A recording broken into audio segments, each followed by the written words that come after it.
Hey, good morning, Eastern Oregon, and welcome to this December 2nd version of AM Live on EOA. Your connection to Eastern Oregon, we're glad that you are here with us this morning. If you want to find our content, if you go to EOA.network, that will take you to a link tree where you will find all of the locations of our Facebook, our YouTube channel, our Roku, our Instagram, and then also Spotify, where all of these episodes end up later in an audio and video version where you can watch offline. Glad that you're here with us. And our website, too. And our website. Thank you. Yeah, and check it out. Bennett's been working on the website. There is a new updated sports page, and there's a page for the AM show. And so be sure and check that out. That's the easiest way to find the most recent episode of this. So glad you're here. Here in a little bit, we are going to have Rusty Hoddle with us, and Rusty is with the Living Nativity that is getting ready to kick off. That's been going for the last several years with live animals and such, and he'll be here to talk to us about that happening and what's going on. So. Is that why it's called a living nativity? Yep. Well, and the people are. Well, I mean, what do they bring a camel? Well, they have in the past. Really? Yeah. I didn't even know we had camels here. No, it's funny. They have this. They have to ship that thing over here? Well, I don't know. He'll have to. But the camel is not going to be here this year because he died. Oh, that sucks. And so they have another. That's part of what he'll tell us about. They have another camel that's in training, but it's not quite ready. But no, that's been super unique. Yeah. In fact, I had anyhow, the camel is, everybody has always loved seeing the camel. But well, it just makes me think of that movie, Zootopia. The little Crash, or whatever his name is, the DMV guy, he tells the joke about the camel. What do you call a three-humped camel? Pregnant? But he says it really slow because he's a DMV worker. Yeah, and I wasn't even aware, but I guess Zootopia 2 came out this last weekend or something. Bet you. We were talking about that at your house on Thanksgiving. Yeah, I thought you were, but I heard you talk about it, but I hadn't put it together that... Briar and I were talking about it. She's a Zootopia. I love that movie. I think it's so funny. My goodness. Yeah. They make movies so adults can enjoy them too. Right. Kids movies, by far. Like, no. All these hidden innuendos and like, especially these like nowadays, it's crazy. Yeah, I guess I heard that it was like the biggest opening for an animated feature ever or something. Well, the first one was pretty good. I mean, it was pretty funny. Yeah. At the very end of the first one, the sloth who works at the DMV gets pulled over going like 150 miles an hour in this like sports car, and it's a sloth just sitting there. It's so funny. Oh. Yeah. Well, did you have a good weekend last week? Yeah. Slow. It's my slowest week of the year, probably. This one or the one of Christmas. Yeah. There's just not, they're transitioning because this is. So even the week of Christmas is still busier than now because they're playing games during that week. But this week, like EOU's gone for everything. Volleyball's waiting for the national tournament, and then the high school's right in between fall and winter. So there was nothing. It was actually really nice, Just kind of take it easy for a bit. Yeah, it was a good week, a really good week. Well, good. Yeah. Benny, pull that Optimus Christmas Bazaar thing up. Yeah, so the 13th, Riviera, 9 to 3. The Optimus is doing their annual Christmas Bazaar and auction. They still have room for vendors, so you can go to their Facebook page, and I'll put it in the comments here in a couple minutes, and you can sign up to be a vendor there as well. That's a couple weeks away, week and a half away. So there's going to be a Santa Claus, bunch of events, raffle. The Optimus. I think Nick was telling me that this is like, it's been going on for a while. Yeah. And Optimus does a lot of good things for this community. They're super involved in youth sports and just everything youth. You see them at everything. I mean, you go to 1A, 2A volleyball tournament, the state tournament. They're there volunteering. You know what I mean? And they care about the youth of this community for sure. Yeah, and the fields. I mean, that's the main. They raise. I mean, they raise money, but most of what they do goes directly into providing for youth sports. Do they do equipment too, or do they do mostly fields? I'm sure I'm trying to remember. Well, It there's seems not like really a lot to do with fields but now. it seems okay. It's already there. Yeah, right. But they do. They paid for a lot of football. Right. For gear. And, Right, you know what right, I mean? yeah, like yeah. for the younger kids. And, Right. And then they do that. They do like if if Little League says, hey, we need something, Optimus is always there to pick it up. They do a lot with Little League. It's mainly like younger kids, Right. but they do stuff for the middle school and the high school too. I mean, Right. They do whatever they can. you Right. know? And our advertisers, like Northwest Furniture and Mattress, have been involved in Optimus and it's one of the reasons we like those kind of vendors is because they give back to the community over and over again, not only with money but with time. So A lot of time. a lot of time. Yep. All right. Well, hey, you want to do sports? Let's do it. Okay.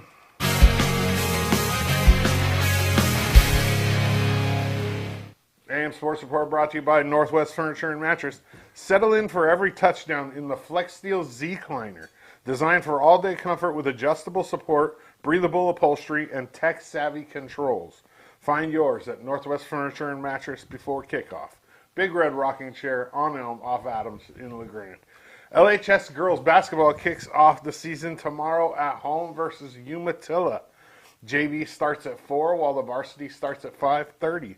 The boys will kick off their season as well, but they'll be on the road at Umatilla for a 7 p.m. tip-off. Boys wrestling is in Estacada this weekend to start their season at the Ranger Classic, while the girls will be in Scappoose at the Knife River Classic to start their season. The top-ranked Mountie volleyball team will kick off pool play in the national tournament tomorrow morning at 8 a.m. our time versus Huntington. So this pool play, there's 3 teams in the pool. They each play each other one time. The team with the best record goes to the final 8, and that's just how it works for the national tournament. EOU is the number 1 seed in their pool and the number 1 seed overall, so they'll be facing number 16 and number 24. For ways to watch, go to eousports.com. EOU men's and women's basketball both have their home and CCC openers this Friday versus LCSC. The women are 8-0. They ran the table in the preseason. They haven't lost. Their season in the CCC will tip off at 2 p.m. at Quinn, while at noon. The women's game's at noon. The men's game right after the women's game. Their CCC season and home opener tips off at 2. Both teams are at home as well, hosting Walla Walla on Saturday. Now, those games are later because of the Walla Walla, their religious stuff. So those games start at 6 and 8 p.m., a late one for the men on Saturday. The EOU men's wrestling team is in Crete, Nebraska at the Wayland Baptist Duels, while the women's team joined them in Crete at the Doane Open. AM Sports Report brought to you by Northwest Furniture and Mattress. Go check out their showroom. They want to make you comfortable in your own home. Good stuff. Thanks, man. Quick one today. Yeah. I like those. I like those. Yeah. A little bit easier, a little bit less work than what you normally have to do. Right? Yeah. It's just it's just schedule stuff. Yeah. This week. So there'll be plenty next week though. Yep. Yep. All right. Well, let's take a look outside, and it's cold this morning. Yeah, it was. Yeah, it was like freezing rain when I came out of the house and down the sidewalk, and it looked wet, but there was some slickness to it. So it's right close to freezing. So let's look at the graphic. So 40 degrees right now, or 40 degree high today. Yeah. And 27 tonight, so it's going to get cold, and it's going to be kind of like that for the next several days. Yeah, but it's not going to get as cold. It warms up for the low. Look, Yeah. It gets all the way up to 39 Yeah. on Thursday, and then 41. Yeah. So on Friday, there's like a 5-degree difference between morning and night. Yeah, So, this is going to be the same. Yeah. Crummy, raining, and just Yep. miserable. yep. So, all righty. Well, glad you guys are here with us. Yeah. Yeah. Benny was taking an extended graphic break there. I think he fell asleep back there. It's all right. All right. Well, hey, glad you guys are here with us. We're going to be right back with Rusty, who's going to talk to us about the Living Nativity. We'll be right back.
All right, we're back with Rusty. How are you today? How you doing? Doing good. Good. Except for the weather. Except for the weather, it's a little cool. Right. Yeah. So yeah, I think you need a little bit more padding. Kyle and I are not quite as cold. You are way lean. I'm pretty much cold all the time. I can imagine. So well, hey, thank you. Glad that you're here with us. Yeah, and we are actually connected. We've been Gabe, who worked for us for a couple of years. Right. My son-in-law. Yeah, as your son-in-law, and in fact, that's where I connected with you at their wedding, which is just a few months ago now. You know. And, Right. I appreciate you doing the sound for us. Yeah. The reception. yeah, you bet. And how that was a fun event. And so, well, we're here to talk today about the Living Nativity, and so. But I guess first, tell me a little bit about you. What do you do, and then how did you get involved in the Living Nativity? Well, I'm a physical therapist at Mountain Valley Therapy. Right now, I used to work for Grande Hospital for quite a few years as a physical therapist. Okay. And our church, Seventh-day Adventist Church in La Grande, has sponsored this. We moved away in 2002, and when we came back, we heard about this event that they had started while we were gone. So I've been involved just helping out for the last few years. And then this last winter, after we had Living Nativity last year, the people who were organizing it decided to retire because they've been doing it for quite a few years. And so the discussion came up, are we going to continue with Living Nativity, or are we just going to take a few years hiatus? And my grandson, who lives with me, is really excited about it every year, and I really didn't want to see it die out. Yeah. And so I volunteered to take it over for this year, and my idea was to breathe some new life into it. We have the same people that help out every year. Well, every now and then we get new faces, but and I wanted to do something different so that people would be excited about it again.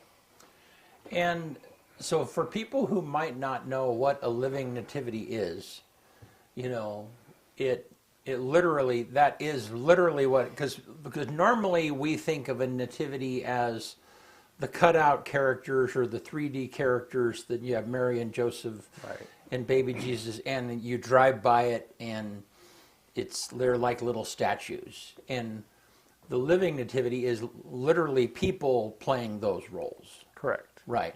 But this is more than just the single scene of Mary and Joseph. And I mean, talk about, and maybe Bennett, you can show some of the pictures, that talk about what it is that people will experience when they do this. Okay. Yeah. So, first of all, let me talk about what we have done in the past. Yeah. In the past, we had visitors come in the parking lot. They go across the bridge from the church to the school area, and there's walls of Bethlehem, and they have to go past the Roman guards and go through the census. And then there were several outdoor displays. There was a blacksmith and chicken market and different things. They go through the Temple of Jerusalem, then there's the inn, and then there's Mary and Joseph. Well, I think it was after last year or the year before, I had encouraged somebody to come and see us. And they said, well, we looked around and then we left.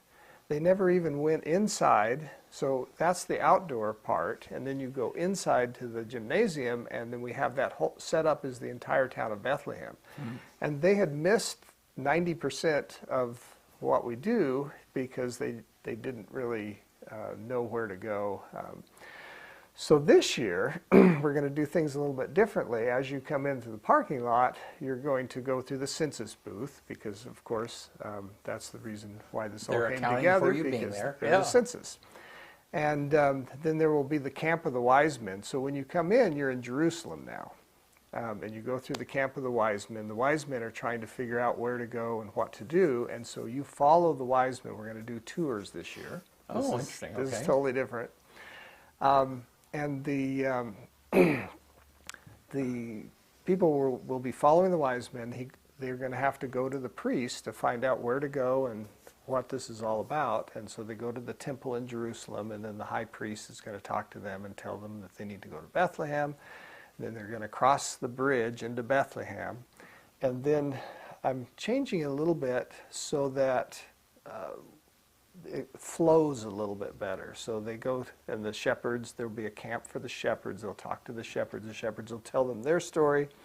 And then they'll go to the inn. The innkeeper will tell them his story, and then they go to the stable. And I want the stable to be the main focus this time. And Mary and Joseph will tell their story.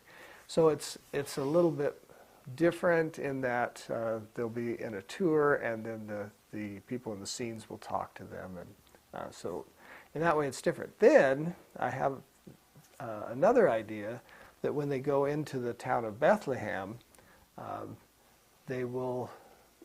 there's going to be a bit of a time skip where they go into Bethlehem, but it's Bethlehem after Jesus has passed through the town. And so they'll find out what difference Jesus made in their lives.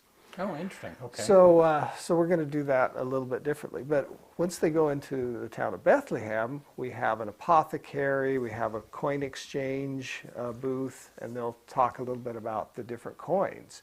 For instance, when you went to the temple in Jerusalem and you wanted a sacrifice, you couldn't use your Roman coins.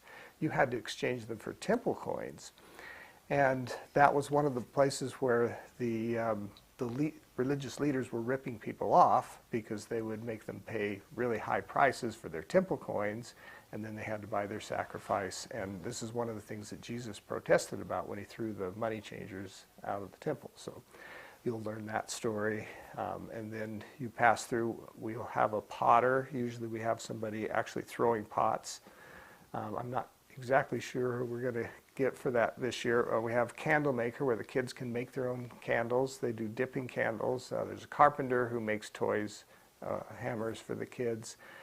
And this year we're going to have a scavenger hunt. I think it was last summer, we were going through the Dalles, and we went to the Discovery Center in the Dalles, and they have a whole museum that you go through. But our grandson was really excited because they had a scavenger hunt, and you had to run around in the museum and find different things, mark them down, and then you got a prize at the end. So we're going to do something similar to that, where the kids will go on their scavenger hunt. They have to find the symbols, and then they end up at the fish market to get their prize. So that's different. And then from there, you go on into the fellowship room, and there'll be live music and refreshments. And most of the, well, I shouldn't say most, a lot of the churches in the Grande are involved and provide a lot of the music that we have. And some of them are also helping out with running the shops and doing different things. Very cool. So, and I have to say that the bridge creates a really interesting transition point. It has in the past. You know, you have in the past you've had people managing where people park because there's a lot of coming and going, and Right. and I mean, and it's been during certain times it's been busy. I mean, you'll have the parking lot is nearly full, and you've got to find places for people to park. But when you go over that bridge, it's kind of like a little transition point. And Right, you're going into the town Yeah. of Bethlehem. yeah, So and that that is very cool. So, so now, how long have you been involved in this? So the first year that we moved back here, I think, was 2017, and they didn't do the Living Nativity that year. I think that was kind of a transition year or something. And then, so the next year, I was involved for the next 2 years, and then we had COVID, and we weren't able to do it during COVID. And then the next, well, how many years has it been since then? Yeah. About 5. So I was involved. So I've been involved, 6 or 7 years. Yeah. I Now- was usually the innkeeper. Oh, So okay. I didn't have a huge role. I helped out. I did some of the music for a while, but but now I'm kind of in charge of it. Well, that's very cool. And it can, I mean, in the times that I've been there, it's like cold. It can be like really cold. And so then, and a lot of these people are outdoors. So like when they're warming themselves by a fire, they're really trying to get close to the fire. Yeah, we've been snowed on. We've had Yeah. some winds Right. some years. We never really had a good rain on us. Yeah, yet, thankfully. But we pray for good weather. Yeah. We have backups for everybody that's outdoors, Yeah. so that they can take a break and get out of the cold, Yeah. and then somebody else covers for them while they're taking a break. Right. Now you have live animals also. We do. Yeah. We usually have some miniature horses and donkeys. Hopefully, we'll get some goats this year, sheep with the shepherds. And we have had a live camel in the past. The history of the live camel is they used to get this huge camel from somewhere in the Boise area named Clyde. And Clyde weighed almost 2,000 pounds. I was talking to his owner. Well, I don't know what happened to Clyde. I think Clyde passed away as well. And they said, well, we don't have a camel for this year. And I said, well, we used to live in Walla Walla, and every time you drive past Waitsburg, there's a camel sitting out there in the field. And so, so they contacted the man who owned that camel, and that was Izzy. Izzy was a very sweet camel, would like to give you kisses and let the kids hug her, and him, I think Izzy was a him. Anyway, so we had Izzy for a couple of years, and then Izzy passed away, not this last year, but the year before. So last year we didn't have a camel. Well, the owner, who lives in Prescott now, got a new camel. But the last time we contacted him, he said that his camel wasn't quite ready for prime time. So I don't know whether the camel isn't trained or what the Yeah. deal is. I'll have to call him and find out. So it looks like we'll have to do with camel cutouts or something this year instead. Well, and that was always a big draw and a surprise too, because you'd be like, "That's a live camel," you know, and so Right. yeah. Well, man, that sounds cool. So, and so then if people do get there and they're cold, then I mean once you get to the inside and It's nice and warm. yeah, it is warm in there, and as you make your way through it, in the back, there's a place where they can sit down and they can have cookies and refreshments. Right. And listen just to hang live out. and listen to live music. Hot chocolate and coffee, and Yeah, so yeah, they can warm up. yeah. So what, as you've been involved in it, what have been the comments and responses that you've gotten from people in the past?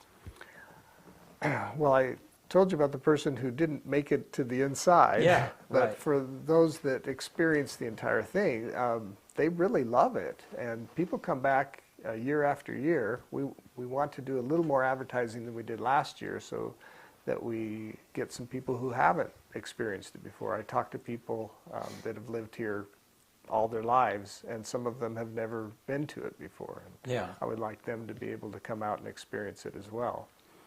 But yeah, the kids have a good time. There's lots of activities for the kids, making candles, and the carpenter tells them stories and has them play a game while he makes them wooden hammers.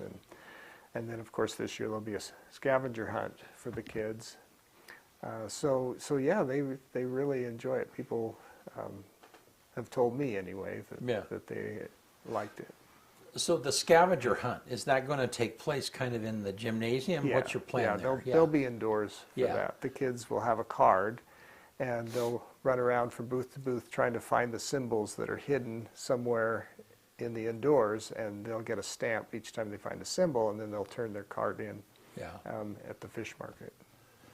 Very cool. And there's, I mean, talk a little bit. You mentioned there's a person who's making hammers, and talk about that a little bit. So the kids get to leave with stuff. That's the Right, Yeah. right. So And the candles. Right, So right. they get to dip candles, and then they can take their candle home. And the carpenter is carving. He's talking to them the entire time, and he's carving hammers, and he makes these little wooden hammers and gives them to the kids, puts their name on them. yeah, yeah. Which is, so then it's, for the kids experiencing that. I mean, some of those things they'll never forget. That Right. experience. There's also a fruit market where they have dried fruit, and they can taste different types of dried fruit that they may have never tasted before. They have dates and figs and all different kinds of things that you would have gotten if you had lived in the Middle East. Yeah. Now, is there part of this that is special to you? I mean, have you researched this, or do you have a particular interest in some of these things that you pulled in culturally? I have. So, for instance, and I got this from my grandson, who is being homeschooled, and they are studying ancient history, the history of Ur and the Sumer, and I think it's kind of the southern part of Iraq. And I discovered something really interesting. My interest has always been in biblical archaeology. I took a class in it when I was in college. So apparently, the religion of that southern area is very different to a lot of the religions around them. I think that they're monotheistic. They believe in one God. And the priests have always, it might be the sun that they're worshiping, but it's one thing. And the priests of that religion have always been open to finding truth and getting closer to God. And interestingly enough, the priests of that religion are called magi. So we are assuming that the wise men came from that area. They were always seeking truth. There were a lot of, this is my interest. Yeah. There were a lot of prophecies that they would have had access to. For instance, Daniel wrote he was living in Babylon when he wrote his prophecies, so that's the same basic region. They would have maybe had access to that.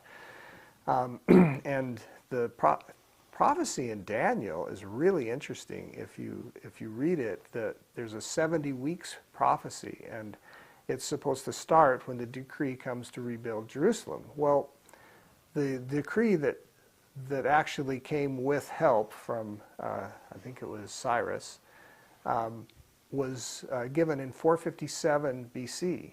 And it's a 70-week prophecy.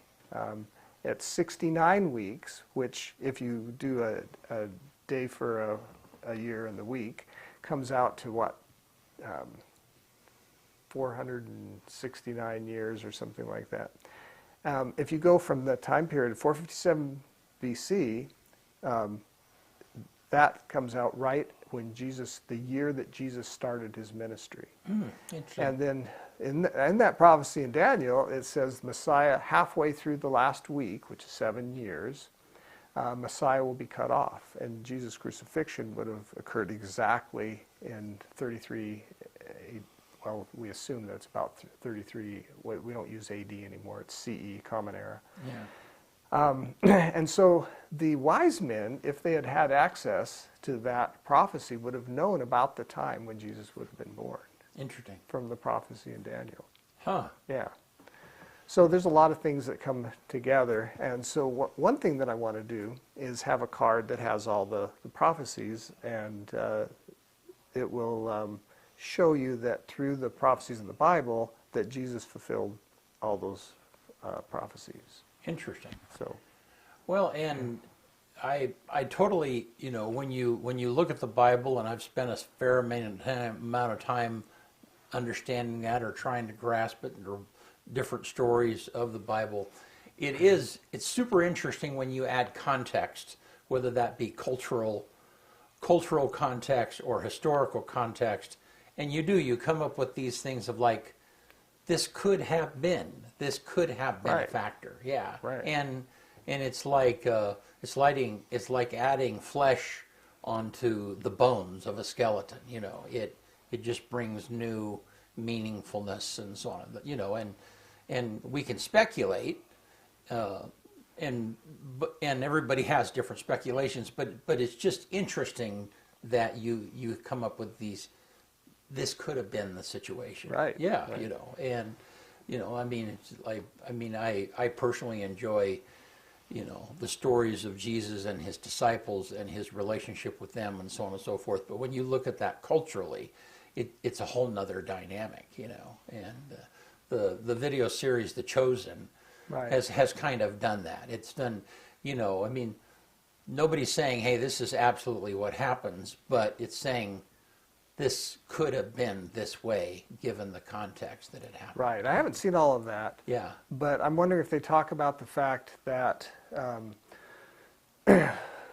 when in that time period, the best thing that you could happen if you wanted to follow a rabbi was you would be chosen by that rabbi. Yeah.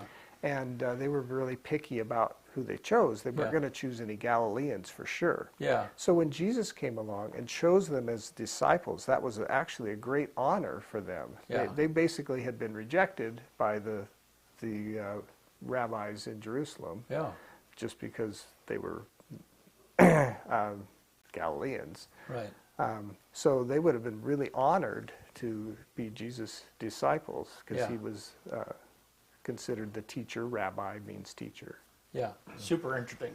Yeah, and I really appreciate those types of stories.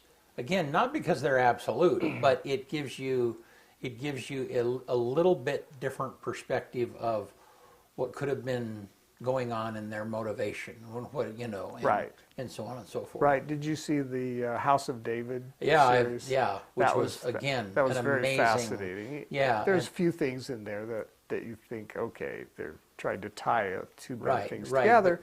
But basically, it was pretty fascinating about Yeah. what would have been going on during that time. Yeah, and the House of David is on Prime, and and it's for those of you that haven't watched it, it's just it's the story of David before he killed Goliath, and kind of him being a shepherd boy and his eventually rise to being king, and so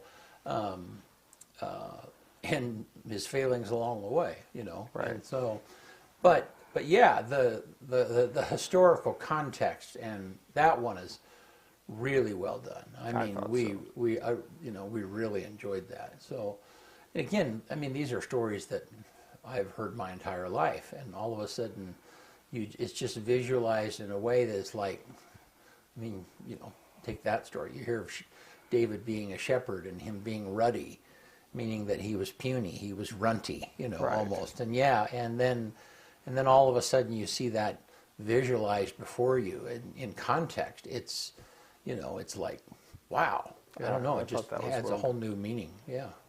So, well, this is super cool, and this is, great. So give us the information about what's happening. So this event is occurring December 12 and 13. Okay. It's the Friday and Saturday evening from 5 to 8 Okay. p.m. It's at the Grande 7th Adventist Church. 2702 Adams Avenue.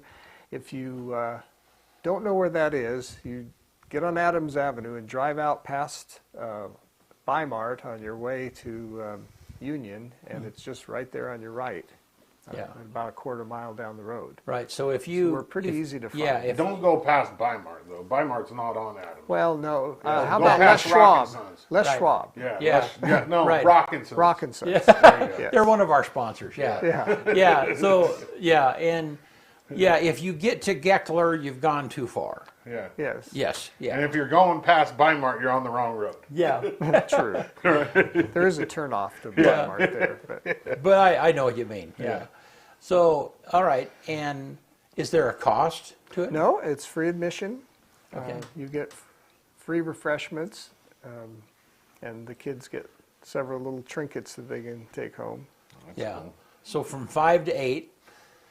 And again, that is December 11th or 12th and 13th. 12th and So when is that? Is that this weekend? That's not this weekend, but the weekend after. Okay. Yeah. And that is that Friday and Saturday? It is. Okay. Thank you. Yeah. No, this is awesome. Now, and if people want to donate to that, There will be places where they can donate. where they can kind of, because there's expense involved in all this. There is, and usually we get enough donations to carry us on to the next year. Yeah. The main expense in the past has been the camel. Yeah. Because he rents the camel out. So we don't have that expense this year, but we still appreciate donations, and then hopefully we'll get the camel again next year. Yeah. And there's a lot of different churches give different volunteers and Right, music, and Yeah. they come out to help us set the whole thing up. That's kind of a big job. We'll Yeah. be doing that part this weekend. and it's so how long, kind of what is your anticipation of how long when they arrive in the parking lot and go through the census and go how long is that little tour before they get inside, do you think? If the person who is the priest at the temple doesn't talk too long, it's supposed to be about 20 minutes. Okay. Or maybe a little bit less. Okay. And so since we have several wise men, each wise man will be leading a tour while the other tour is going on. So hopefully we can get people through quickly enough. I hope it doesn't back up too much. We have in the past had almost 1,000 people in one night show up. Wow. So last year it was a lot lower than that. So hopefully we can run everybody through that part of it in about 20 minutes at the most. And then they're going to take as much time as they want. Once they get into the village of Bethlehem, they can wander around and talk to the shop owners. And I don't know how long that part takes, because Yeah. usually I'm involved and I'm running through trying to get back to my post. And then they can sit and listen to music for as long as they want to. So the whole experience, you could probably be there an hour. Okay. That would be my guess. Yeah. And it is, and